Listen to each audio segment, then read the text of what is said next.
that I would request Mr. Anirban Ghosh. Mr. Ghosh is the CSO, the Chief Sustainability Officer at the USD 20.7 billion Mahindra Group.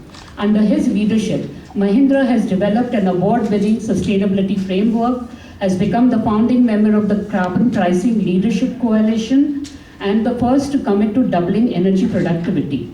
Mr. Ghosh has, in partnership with the World Bank, facilitated the creation of the Sustainable Housing Leadership Consortium to accelerate the spread of green buildings in India. Mr. Ghosh has been invited as speaker at the Global Climate Action Summit, COP21, the Climate Week, and the World Circular Economy. Over to you, Mr. Ghosh. Everybody, as you saw from the results, the citizens of Chennai and the citizens of India have indicated that they understand climate change, they are aware of it, and they would like to take action if they had alternatives available. Now, we are all citizens of the same country, all of you live in Chennai. I suspect you agree with the results. Do you? If citizens have to take action, then we will also have to take action in terms of doing the right things for the climate. In Chennai specifically, you experience issues related to water availability from time to time. For many years, we've faced situations where there was water scarcity, and then in the last year, we've experienced floods, all of which is increased because of climate change. But you know, when you look at floods, the main reason is not that we are getting too much rainfall. The main reason is that the channels through which the water goes to the sea or goes to the lake, they get blocked off. And when they get blocked off, the water accumulates and we have more serious floods than we need to have. You know, we've got the Mahindra World City in Chengalpet. One of the ways in which the city has been designed is that no natural water outlet has been blocked. So when the floods did occur in Chennai, Mahindra World City was the least affected. On one day when all the lakes overflowed, there was overflow in all the lakes, there was some flooding in the city, but that went away very quickly because the water went into the lake as all the channels were open.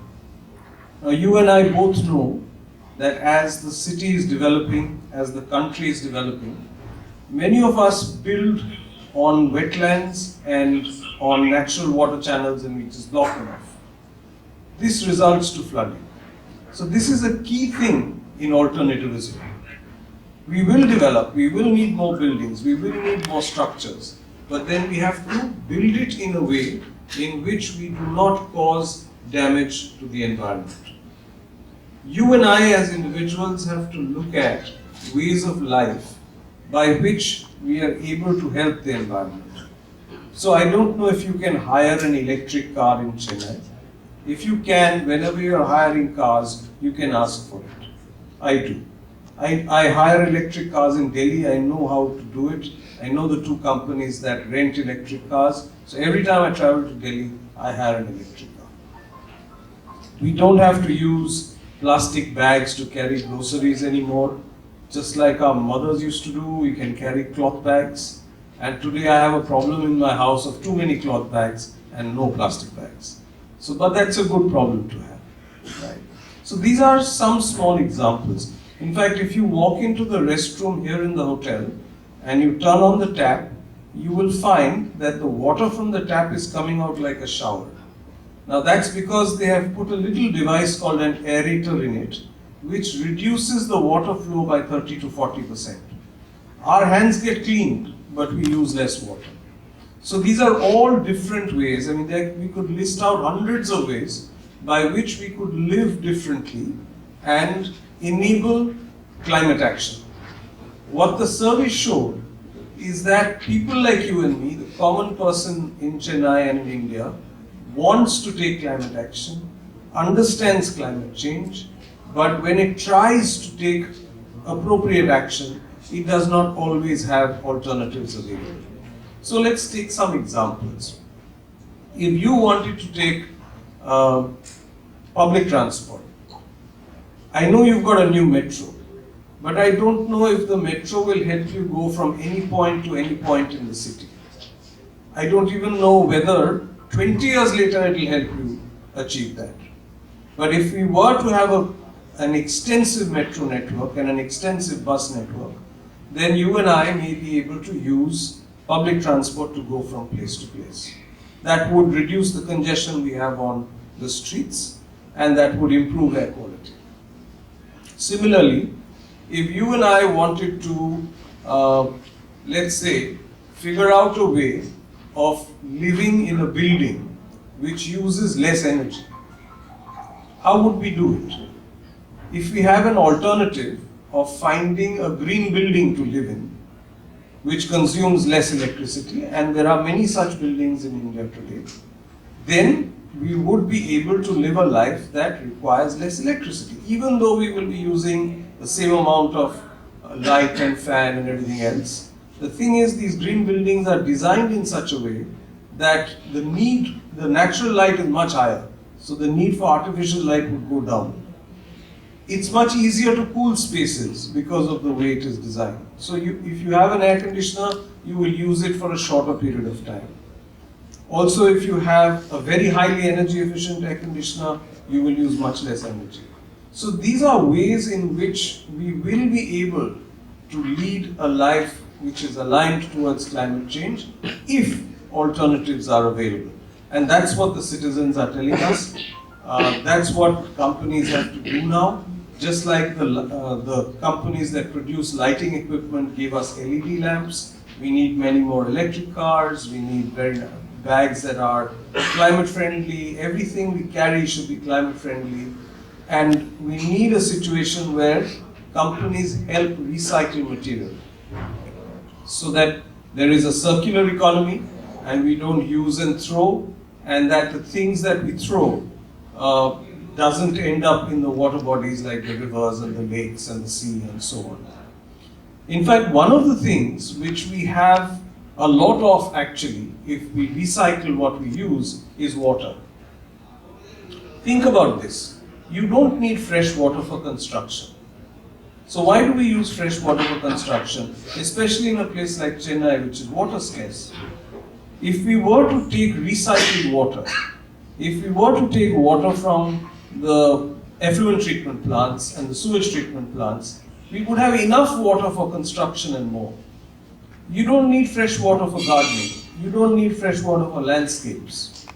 But if we have a good system of getting recycled water, then we can reduce the fresh water requirement, and maybe Chennai, even in low rainfall areas, years, will not experience a water scarcity. So these are the things that citizens of India are telling us through the survey. They're saying that we are aware, we want to take action, but even when we want to take action, we don't have alternatives available to us. So give us alternatives. And that's the clarion call to businesses of all kinds. And that's the reason why Mr. Mahindra says that climate change is the biggest business opportunity for this generation. Questions? So what is Mahindra going to act? Good. So the reason why I'm here talking to you is Mahindra has been taking a lot of action already, and we wish to accelerate that. We are in a number of businesses which help people do things better. For one, you know we are pioneers in electric vehicles in the country, and we hope to bring vehicles that you will like to use over time. We've invested in the micro irrigation business. It is the only technology that can help farmers reduce water usage by 30 to 40% and also increase productivity. And agriculture, by the way, uses 75 to 80% of all the fresh water on earth. Mahindra has entered in the construction business. We only build green buildings. The buildings I talked to you about, which consume 30 to 40% less energy. We've invested in a renewable energy company, and it is one of the largest in the country, and it helps set up solar power. Mahindra as a company has also invested in electric scooters. Those scooters haven't come to India yet. They are used in France and they are used in the United States. We are hoping we will have a technology that will be suitable for India in the near future.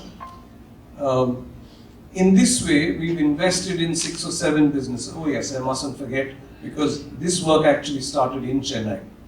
The Mahindra World City in Chennai is a food waste free city. So there is no landfill where there is food waste, because all the food waste is used to produce compressed natural gas. The first time this was done by Mahindra was in the World City in Chennai, and while inaugurating it, the minister, Piyush Goyal, asked, why are you doing it only in your premises? Why don't you do it in the other cities of the country?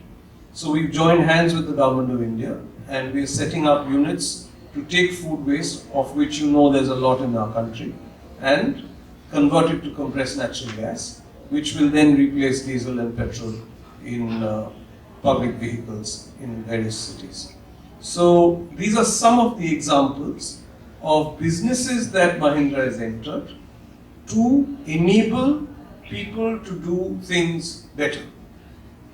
Within the boundaries of the company, we have committed to be carbon neutral by 2040, which means, which also includes the fact that we will have energy efficiency, which will be 2 to 3 times more what it was in 2008-2009.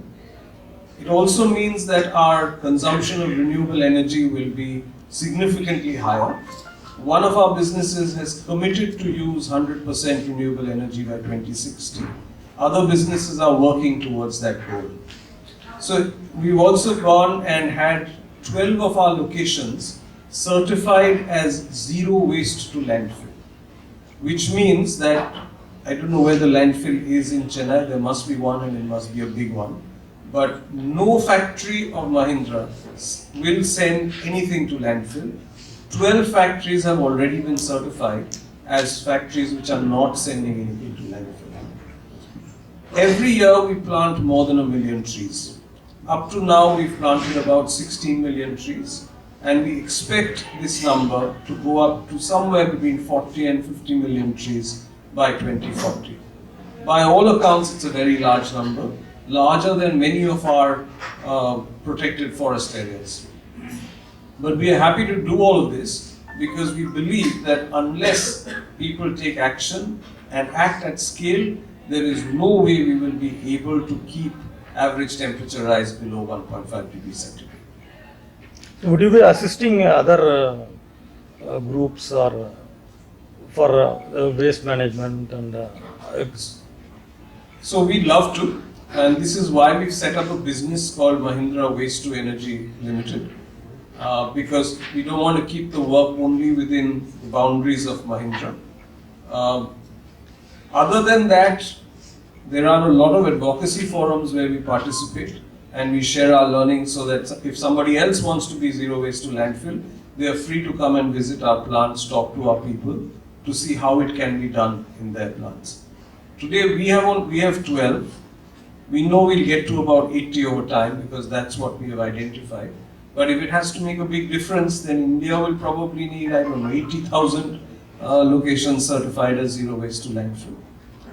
We are very delighted that we have a small part to play in the city of Indore in making it the cleanest city in the country, because we have a waste to energy plant over there. And when the ordinary citizen segregates food waste and dry waste and gives it to the municipal corporation, the food waste comes to our plant. So in whichever way we can, where it is possible, we are happy to enable the ecosystem transit towards a way of life which is more climate friendly. Where you have planted the tree, which area? Thank you for that question. So, the biggest challenge with corporate tree plantations is that the trees die very quickly because nobody looks after them. So after a lot of experiments, we've narrowed down on the Araku Valley in Andhra Pradesh near Visakhapatnam. It's a tribal area, and conventionally they used to grow coffee. So they needed trees as shade trees for the coffee, for the coffee to grow better. And being tribals, they were all very poor. They would sell their coffee for very little money, and so their earnings were not very high. So we've been helping them first to grow their coffee better, give them the shade trees, and these shade trees are all fruit trees, which gives them an additional source of income from the fruits. Most of our trees, which is about 70% of our trees, are planted there. And you know that a lot of our tribals, they do nature worship, so they take care of the trees really well. The mortality rate is very low. The last time we did a survey, we saw survival rates in excess of 80% in that area. So that's where most of our trees grow. We also plant trees in the vicinity of our factories, lots of trees in the Mahindra World City in Chennai and the Mahindra World City in Jaipur. You know that that Rajasthan is a desert area, right? Most of it. And the place where we have our Mahindra World City was completely barren. But if you go to the Mahindra World City, it's completely green because we've invested in a nursery, we're ensuring that the trees grow. And as a result of that, the temperatures in Mahindra World City are about 2 degrees centigrade lower than the ambient temperature outside. And the dust levels are up to 50% lower in a place which borders a desert. So those are the places we do most of our tree plantations. Araku Valley, our factory locations, Mahindra World Cities. And while the numbers may not be very big compared to the millions that I was telling you, the resorts that we have in Mahindra, there are about 50 to 60 resorts now. Each one of them is very green, and some of them, which are in biodiversity hotspots, like the ones in Coorg, we haven't even counted how many trees we've got over there. But they are extremely green, and as a result of which they are very resilient. So I was telling you how Mahindra World City did not suffer during the floods in Chennai. In recent times, there have been floods in Coorg, and the only resort which did not get damaged at all was the Mahindra Holiday Resort at Madikeri, simply because of the place where it was built and the way it had managed its biodiversity. So long answer to your short question.